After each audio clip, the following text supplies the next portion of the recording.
Nous accueillons à présent Huguette Bello, députée maire de Saint-Paul, candidate PLR pour ces municipales à Saint-Paul. Bonjour. Bonjour. Alors, ça va être un peu peut-être ironique de dire ça, mais qui est Huguette Bello?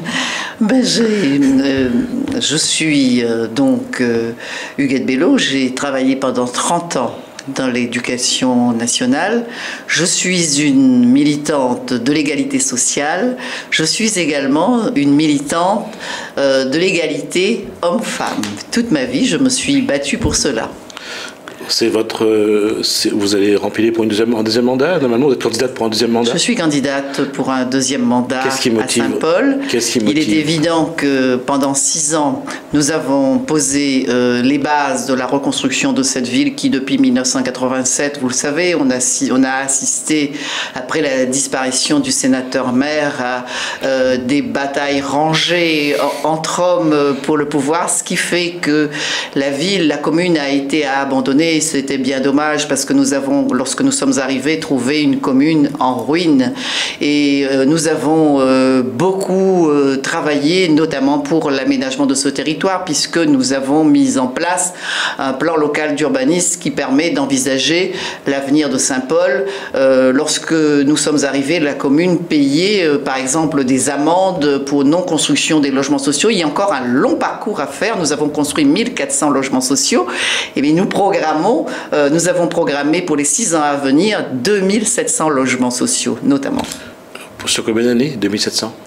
Sur les 6 ans. Sur les 6 ans à venir. Alors, puisque vous parlez de logement, on va pas parler de votre bilan. On va parler de 2009 parce que... Oui. 2008-2009 parce que vous avez été réélu en 2009. Sur le logement, quel rythme avez-vous tenu? Nous avons tenu un rythme D'abord, la première année, c'est difficile parce que tout le monde sait que les premières années, c'est aussi construire des dossiers pour envisager des logements sociaux sur notre territoire. Nous tenons un rythme maintenant de 450 logements par an et nous avons 7000 demandes en attente. Et nous savons que c'est une priorité pour La Réunion, la construction de logements sociaux, notamment. Alors, pour le prochain mandat, si vous êtes élu, quel sera le rythme? Vous passez de 450 à combien? On va passer toujours à 450 parce que vous savez, la ligne budgétaire unique, elle n'est pas extensible. Il va y avoir la diminution de crédit.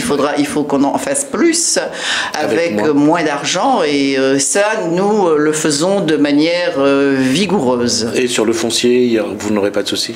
Sur le foncier, nous n'avons pas de souci puisque nous avons ces 32 programmes de logement qui sont envisagés sur tout le territoire. Je ne parle pas là de notre dernière grande réserve foncière que nous avons à Saint-Paul. Tout le monde sait que c'est Cambé, la plaine Chabrier. Et donc là-dessus, ce sont 15 000 logements qui viendraient pour 40 000 habitants. Et donc ça, c'est la solution d'avenir. Il y a une grande partie, bien sûr, de l'avenir qui se construit sur cette zone, pas seulement de l'avenir de Saint-Paul, mais l'avenir de La Réunion. Et nous allons également tout faire pour qu'il y ait des entreprises qui s'installent, évidemment, parce que vous savez aussi que ces terrains ne nous appartiennent pas. Ces terrains ont été bradés à 15 centimes, à 32 centimes, et aujourd'hui, certains voudraient spéculer. Alors, on a parlé de logement, on va parler de développement économique et de tourisme, et puis on abordera le côté, l'aspect balnéaire aussi, du tourisme. Oui, bien sûr, je veux bien répondre à cette question, mais il faut aussi que l'on reste aussi dans les compétences dévolues aux communes. Et donc, les compétences dévolues aux communes, c'est la loi qui nous le dit. Et c'est surtout préparer l'avenir des Réunionnais.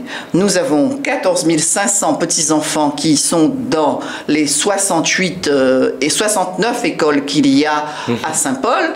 Nous avons trouvé des écoles qui étaient dans un état déplorable. Et aujourd'hui, je pense qu'il y a d'excellentes conditions.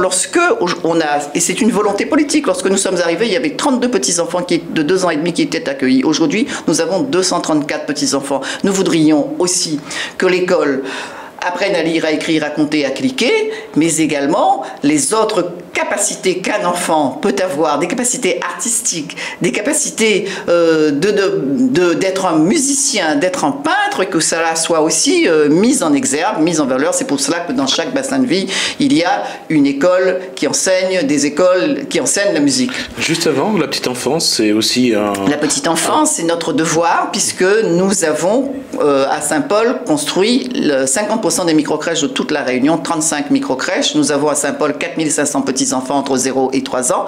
C'est notre devoir et il y a encore beaucoup à faire pour accueillir des petits maîtres d'autres systèmes aussi de crèches qui sortent de l'ordinaire. Mais je reviendrai, puisque vous me parlez, vous me parlez du tourisme. Sur le Saint-Gilles, la cité balnéaire, parce que tout le temps, lorsque certaines personnes parlent, on voudrait tout le temps opposer les hauts aux balnéaires des quartiers par rapport à d'autres quartiers. Il est évident que c'est notre souci majeur de construire des équipements touristiques. Il y a 30 hectares consacrés notamment au tourisme sur Saint-Gilles. Et il y a un travail qui a été fait notamment sur l'aménagement des Roches Noires. Et nous allons continuer à faire ce travail. Les Rondavelles, 3e génération, et depuis que nous sommes arrivés, il y a des chambres d'hôtel qui ont été construites. Il y a plus de 200 chambres d'hôtel qui sont sur le circuit. Alors que lorsque nous sommes arrivés, il n'y avait pas un seul hôtel qui a été construit. Yad Bello, il nous reste un peu moins de 4 minutes. Quels sont les autres grands axes de votre projet que vous voulez porter? Évidemment, c'est les grands axes de notre projet. Notre projet est divers, il est multiple, et c'est surtout, vous le savez, un grand axe aussi, parce qu'on a dit aussi que la culture, c'est le pétrole du XXIe siècle. Et donc, Saint-Paul est devenu ville d'art et d'histoire. Je vois qu'il y en a qui disent qu'ils ne comprennent pas pourquoi il y a une médiathèque de 18 millions. Et lorsque nous sommes arrivés, il y avait 69 000 prêts sur Saint-Paul. Aujourd'hui, il y a 390 000 prêts. C'est essentiel. Nous avons des médiathèques qui sont aujourd'hui informatisées. Nous avons 50 heures d'ouverture. Il y a des médiathèques qui se trouvent, plus de médiabus, des médiathèques qui se trouvent également à Plateau-Caillou, que ce soit au Guillaume, à Bois-de-Neuf et à Saint-Gilles. Nous avons d'autres lieux. Et donc, évidemment, ce que nous prenons, c'est en aménageant ce territoire, construire des logements, faire en sorte qu'il y ait également ce que l'on appelle un centre de la mer. C'est important qu'il y ait un lycée aussi des métiers de la mer, parce que la mer, c'est aussi l'avenir de la Réunion, et c'est pour cela que nous travaillons aussi sur ce sujet. Nous n'avons pas ces projets fous où l'on dit que l'on va mettre en place des casinos, etc. Nous avons une population qui est de 105 000 habitants. Nous avons 44 000 Saint-Paulois qui sont en dessous du seuil de la pauvreté. Et il faut que nous considérons cela.